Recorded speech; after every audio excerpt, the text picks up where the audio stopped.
અરે આ શું છે? આ તો એબીવીપી ભાજપનો વિરોધ કરી રહી છે અને પાછું કહી રહી છે કે સરકાર હમસે ડરતી હે. ગજબ કહેવાય.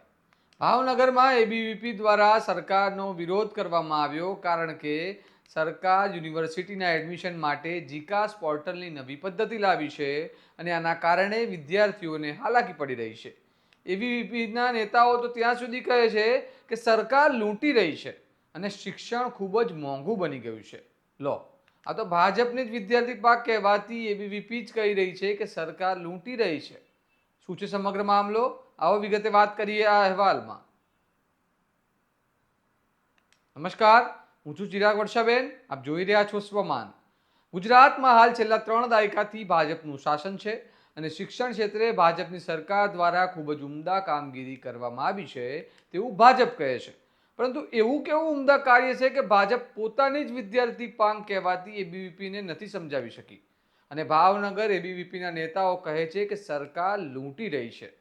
ભાવનગરમાં આજે એબીવીપી દ્વારા યુનિવર્સિટી એડમિશનને લઈને સરકાર તરફથી જીકાસ પોર્ટલ પદ્ધતિ લાવવામાં આવી છે તેનો વિરોધ કરવામાં આવ્યો. એબીવીપીના કાર્યકર્તાઓએ રસ્તા પર બેસી ઉગ્ર વિરોધ કરી રહ્યા હતા અને પોલીસ તેમને ડિટેન કરવા આવી ત્યારે પોલીસ અને એબીવીપી કાર્યકર્તાઓ વચ્ચે ઘર્ષણ સર્જાયું. તે દરમિયાન એબીવીપીએ નારા લગાવ્યા કે સરકાર હમસે ડરતી હૈ, પુલિસ કો આગે કરતી હૈ.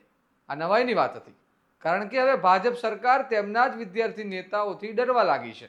માત્ર ભાવનગર જ નહીં, સમગ્ર ગુજરાતમાં એબીવીપી દ્વારા જીકાસ પોર્ટલની ખામીઓ સાથે રાજ્યવ્યાપી આંદોલનની ચીમકી ઉચ્ચારવામાં આવી છે.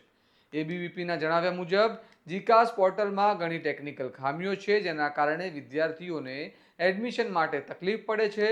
ઉપરાંત ઘણી કોલેજોના નામ તેમાં આવતા નથી જેના કારણે વિદ્યાર્થીઓને મોંઘી કોલેજોમાં એડમિશન લેવું પડે છે. સાથે એબીવીપીએ એડમિશન પ્રક્રિયા માટે સરકાર દ્વારા 300 રૂપિયા વસૂલવા પર પણ સવાલ ઉઠાવ્યા છે. એબીવીપીની મુખ્ય માંગણીઓમાં જીકાસ પોર્ટલમાં સુધારો અથવા તેને બંધ કરવો, 300 રૂપિયાની ફી માફ કરવી અથવા ઘટાડવી અને ખાનગી યુનિવર્સિટીઓને જીકાસમાં જોડવાનો સમાવેશ થાય છે. નોંધનીય છે કે આ પોર્ટલ સરકારની જી પહેલનો ભાગ છે જેમાં એઆઈ આધારિત માર્ગદર્શન સિસ્ટમ વિકસાવવામાં આવી રહી છે જેમાં માટે ₹7 કરોડની જોગવાઈ કરવામાં આવી છે.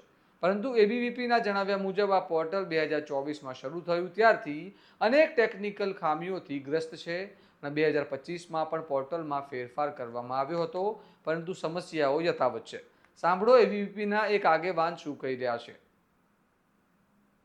આજરોજ એબીવીપી ગુજરાત પ્રદેશ દ્વારા રાજ્યના દરેક જિલ્લા કેન્દ્ર ઉપર વિરોધ પ્રદર્શનનું આયોજન કરેલ છે.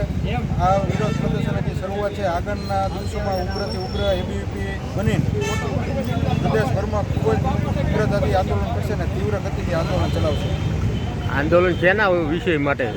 જીકાસમાં આવતી વિવિધ ખામીઓ જેમ કે પ્રાઇવેટ યુનિવર્સિટીના જીકાસમાં સમાવેશ કરવામાં નથી આવતો જેથી લોકોને મોંઘી દાટ ફી ભરીને પ્રાઇવેટ યુનિવર્સિટીમાં એડમિશન લેવું પડે છે તથા 300 રૂપિયા વિકાસમાં ફી ઉઘરાવી રહી છે તે ક્યાંક ને ક્યાંક વિદ્યાર્થી ઉપર ભારણરૂપ બની રહી છે અને સામાન્ય નાગરિકો 300 રૂપિયા ફી ભરવામાં ખૂબ જ અટકે છે.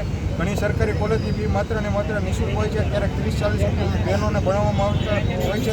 આ 300 રૂપિયા ફી એક ભારણરૂપ બની રહી છે તે ખૂબ નિંદનીય છે. શિક્ષણ કોઈ પણ રાજ્યના વિકાસ માટે ખૂબ જ જરૂરી પાસું છે કારણ કે જેટલું શિક્ષણ વધે એટલો ફાયદો રાજ્યને થાય. પરંતુ ગુજરાતમાં શિક્ષણને લગતો ખર્ચ અને મોંઘા શિક્ષણ મુદ્દે વિપક્ષ સરકાર પર આક્ષેપો લગાવે છે અને હવે ખુદ ભાજપને જ વિદ્યાર્થી પાંખ આક્ષેપો લગાવે ત્યારે આ ઘટના ખૂબ જ ગંભીર કહેવાય.